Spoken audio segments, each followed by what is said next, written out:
In this guide, I'm going to show you guys how to change Gmail address. Let's get started. Google has finally started rolling out a feature that lets someone users change your Gmail address directly. Keep in mind that this feature is still being released gradually, so it may not be available on every account just yet. To get started, launch your preferred browser, navigate to the website myaccount.google.com. Make sure you are signed in with the Google account whose email address you want to change. Now what you have to do is navigate to this section, personal info. Now here you're going to find all the details. Click on the option email. Now navigate to this section, Google account.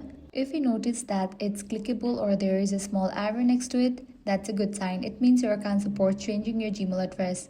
Click on it. Now you might be prompted to enter your passkey or the password. Type in that, and with that you will be directed to this page. From here you are able to change your Gmail address. Click on this option, change Google account email. Now here type in the new Gmail account, username that you want to set for your account.